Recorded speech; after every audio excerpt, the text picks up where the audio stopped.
Let's record this. Recording in progress. Hello everyone, my name is James and today I read the story Winter Days and Winter Nights. The name of the chapter. The first snow came and the bitter cold. Every morning Pa took his gun and his traps and was gone all day in the big woods, setting the small traps for muskrats and mink along the creeks, the middle-sized traps for foxes and wolves in the woods. He set out the big bear traps, hoping to get a fat bear before they all went into their dens for the winter. One morning he came back, took the horses and sled, and hurried away again. He had shot a bear. Laura and Mary jumped up and down and clapped their hands. They were so glad. Mary shouted, "I want the drumstick! I want the drumstick!"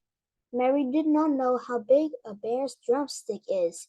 When Pa came back, he had both a bear, and a pig in the wagon. He had been going through the woods with a big bear trap in his hands and a gun on his shoulder when he walked around a big pine tree covered with snow, and the bear was behind the tree. The bear had just killed the pig and was picking it up to eat it. Pa said the bear was standing up on its hind legs, holding the pig in its paws just as though they were hands. Pa shot the bear, and there was no way of knowing where the pig came from nor whose pig it was. So I just brought home the bacon, Pa said. There was plenty of fresh meat to last for a long time. The days and the nights were so cold that the pork in a box and the bear meat hanging in the little shed outside in the back door was solidly frozen and did not thaw. When Ma wanted fresh meat for dinner, Pa took the axe and cut off a chunk of frozen bear meat or pork. But the sausages balls or the salt pork or the smoked hams and the venison Ma could get for herself from the shed or the attic. The snow kept coming till it was drifted and banged against the house. In the morning, the window panes were covered with frost and beautiful pictures of trees and flowers and fairies. Ma said that Jack Frost came in the night and made the pictures while everyone was asleep. Laura thought that Jack Frost was a little man, all snowy white, wearing a glittering pointed cap and soft white knee boots made of deerskin. His coat was white, and his mittens were white, and he did not carry a gun on his back, but in his hands he had shiny sharp tools with which he carved the pictures. Laura and Mary were allowed to take Ma's thimble and make pretty patterns of circles in the frost on the glass, but they never spoiled the pictures that Jack Frost had made in the night. When they put their mouths close to the pane and blew their breath on it, the white frost melted and ran in drops down the glass. Then they could see the drifts of snow outdoors and the great trees standing bare and black, making thin blue shadows on the old white snow. Laura and Mary helped Ma with the work. Every morning there were the dishes to wipe. Mary wiped more of them than Laura because she was bigger, but Laura always wiped carefully her own little cup and plate. By the time the dishes were all wiped and set away, the trundle bed was aired. Then, standing one on each side, Laura and Mary straightened the covers, tucked them well in, the foot and the sides, plumped up the pillows, and put them in place. Then Ma pushed the trundle bed on its place under the big bed. After this was done, Ma began the work that belonged to that day. Each day had its own proper work. Ma used to say, wash on Monday, iron on Tuesday, mend on Wednesday, churn on Thursday, clean on Friday, bake on Saturday, rest on Sunday. Laura liked the churning and the baking days best of all the week. In winter, the cream was not yellow as it was in summer, and butter churned from it was white and not so pretty.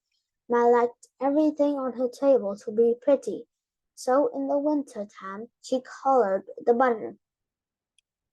After she had put the cream in the tall crockery churn and set it near the stove to warm, she washed and scraped a long orange-colored carrot. Then she grated it on the bottom of the old leaky tin pan that Pa had punched full of nail holes for her. Ma rubbed the carrots across the roughness till she had rubbed it all through the holes, and then she lifted up the pan. There was a soft, juicy mound of grated carrots. She put this in a little pan of milk on the stove, and when the milk was hot, she poured milk and carrots into a cloth bag. Then she squeezed the bright yellow milk into the churn, where it colored all the cream. Now the butter would be yellow. Laura and Mary were allowed to eat the carrot after the milk had been squeezed out. Mary thought she ought to have the largest share because she was older, and Laura said she should have it because she was littler.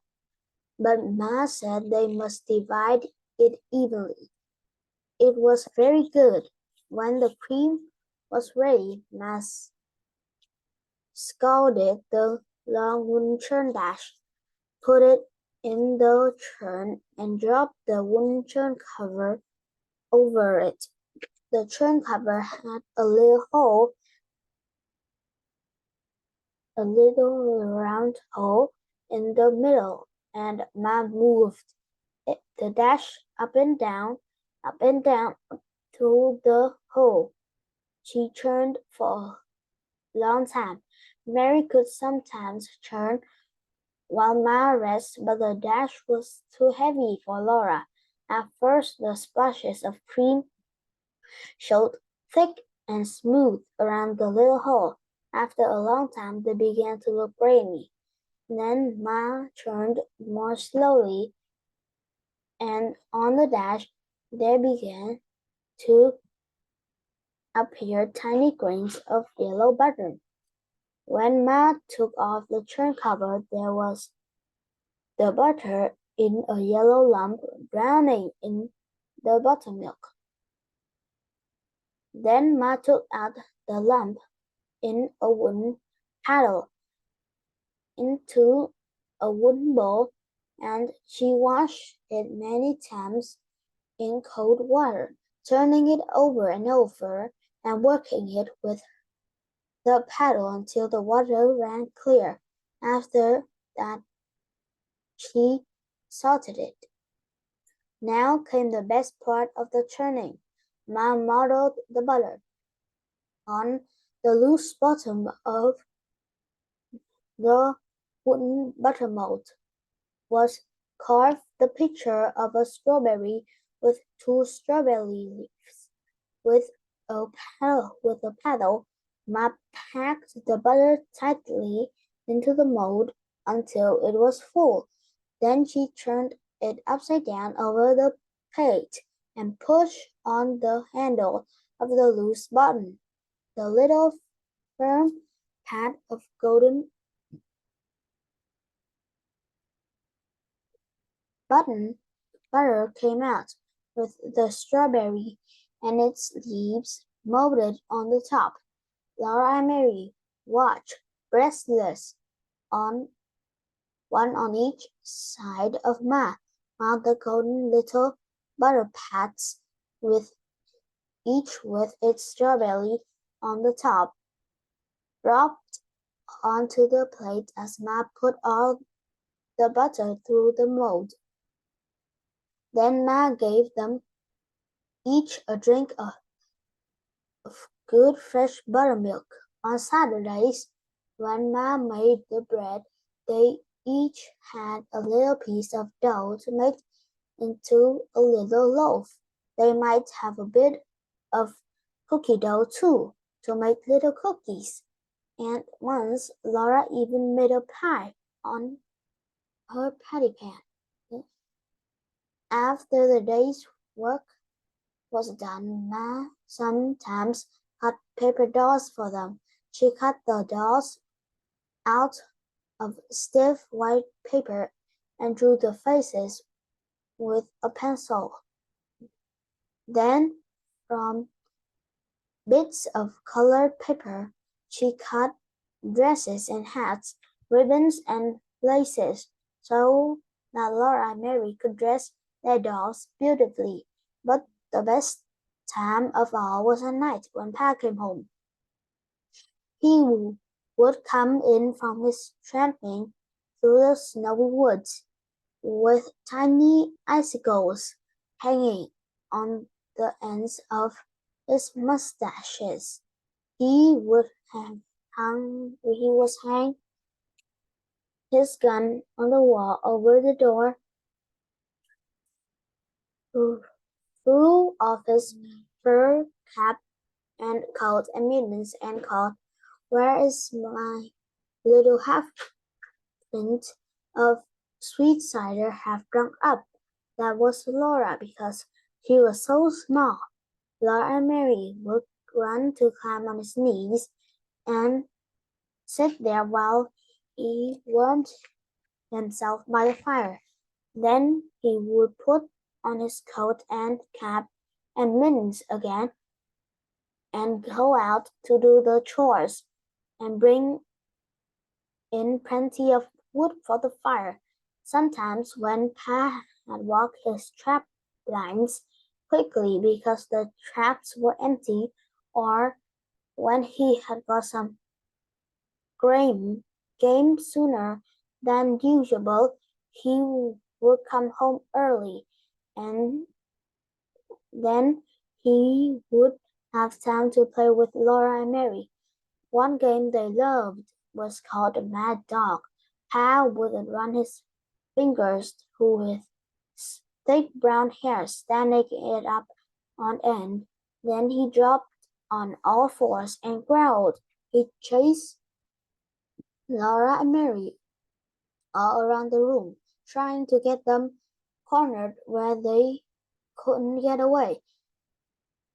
They were quick at dodging and running, but once he caught them against the wood box behind the stove. They couldn't get past Pa, and there was no other way out. Then Pa growled so terribly, his hair was so wild, and his eyes so fierce, that it all seemed real. Mary was so frightened that she could not move. But as Pa came nearer, Laura screamed, and with a wild leap and a scramble, she went over the woodbox, dragging Mary with her. And at once there was no Mad Dog at all. There was only Pa, standing there with his blue eyes shining, looking at Laura. "Well," he said to her, "you're only a little half-pint of cider, half drunk up, but by jinks, you're as strong as a little French horse. You shouldn't frighten the children so, Charles," Ma said. "Look how big their eyes are." Pa looked, and then he took down his fiddle. He began to play and sing. Oh, Yankee Doodle went to town. He wore his striped trousers. He swore he couldn't see the town. There were so many houses. Laura and Mary forgot all about the mad dog. And there he saw some great big guns, big as a log of maple. And every time they turned them round, it took 2 yoke of cattle.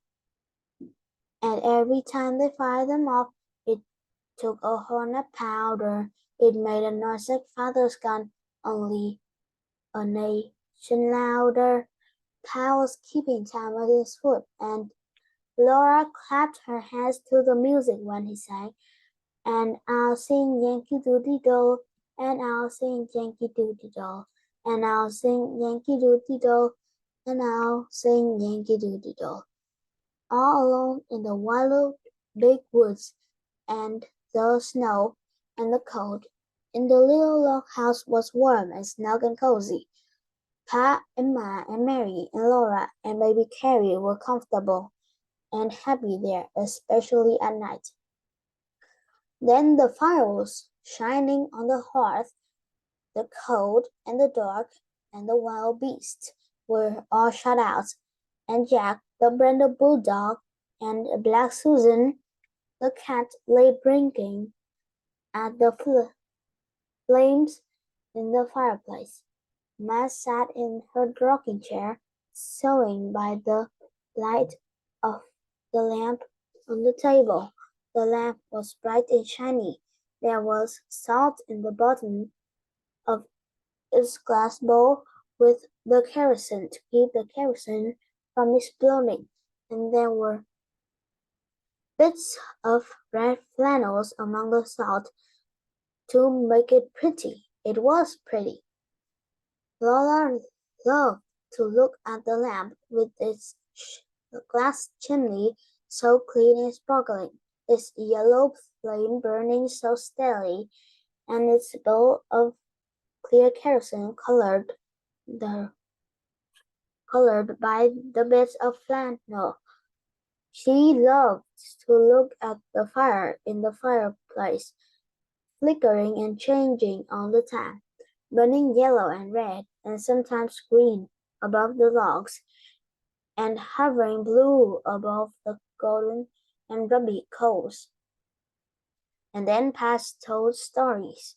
When Laura and Mary begged him for a story, he would take them on his knees and tickle their faces with his long whiskers until they laughed aloud. His eyes were blue and merry. One night, Pa looked at Black Susan stretching herself before the fire and running her claws in and out. And he said, "Do you know that a panther is a cat, a great big wild cat?" "No," said Laura. "Well, it is," said Pa. "Just imagine Black Susan bigger than Jack and fiercer than Jack when he growls. Then she would be just like a panther." He settled Laura and Mary more comfortably on his knees, and he said, "I'll tell you about Grandpa and the panther." "Your grandpa?" Laura asked. "No, Laura, your grandpa, my father." "Oh," Laura said, and she wiggled closer against Pa's arm. She knew her grandpa. He lived far away in the big woods in a big log house. Pa began. The story of Grandpa and the panther. Your grandpa went to town one day and was late starting home. It was dark when he came, riding his horse through the big woods, so dark that he could hardly see the road. And when he heard a panther scream, he was frightened, for he had no gun. "How does a panther scream?" Laura asked. "Just like a woman," Pa said.